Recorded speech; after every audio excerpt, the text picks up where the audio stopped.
người ta tỏng ba người ta một cần đó nên vậy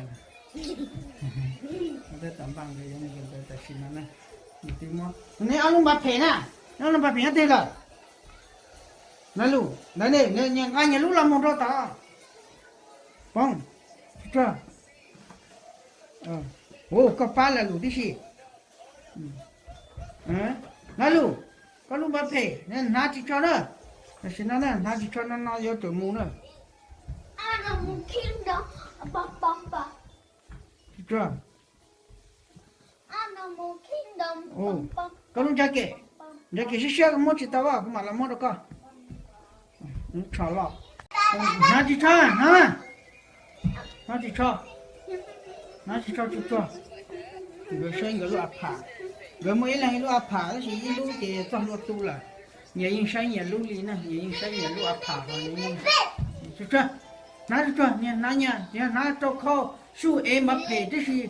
sao đó brother thế sister là sai, ok?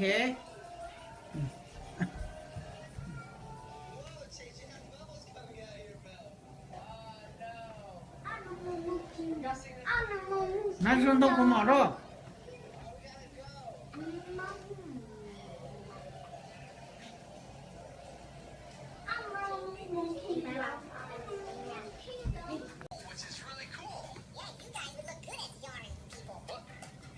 Bên này thì cho cả là cho đi chi nạp thì mà tua người ta lại họ xây được loại hạt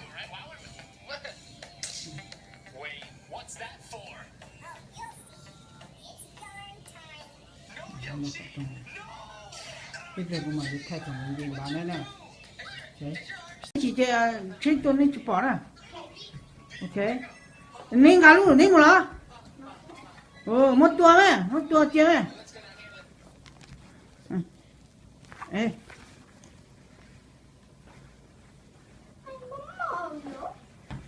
ê luôn nát vậy ok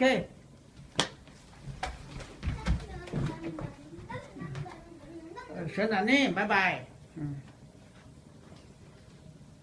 nên lúc học trong nè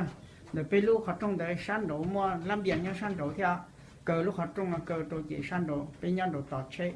lúc trên nó chỉ là nhau san để ta chỉ khi nào mà ao lúc học trong nè khi nào mà đổ sa tận đại đổ theo ok Fine, you can eat your popsicle.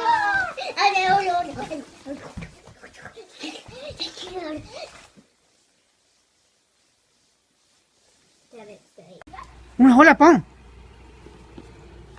gần cái giờ tuần đại đời phải nè phải có thay đổi này cũng chỉ sao không nè bà tua nó người luôn bà tua nó người nhân được nó tỏ đó người luôn bà giờ luôn lòn nữa nè người luôn bà luôn lòn nữa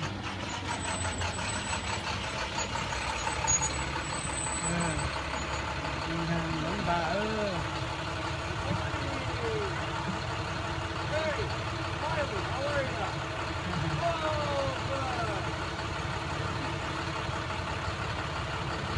bà ơi để tay ơi cái ở trong mấy con nó lo này nó nè cái bài tôi chỉ phải tặng cái lúc school nè lúc chơi liên này học lúc cái tiền mà hồi đã xin nó nên tao rồi tới rồi lúc ba nó họ tua tỏ họ ta sẽ nên một tỏ tua một tỏ tới rồi trên họ tua tỏ nó cho các một tỏ đi rồi nó trên lên một cái lên lúc school xa lại lúc vấn đề nè trên mà lên làm một tỏ tả bóng này ta xin nó cho hoa nè nên nó nè đồ cho hoa sinh ra nó ta tạt lên nó hoa nia lò tê này tê nó sồn nầu tê này tê đắp bầu này tê thế này mình tính giờ này ok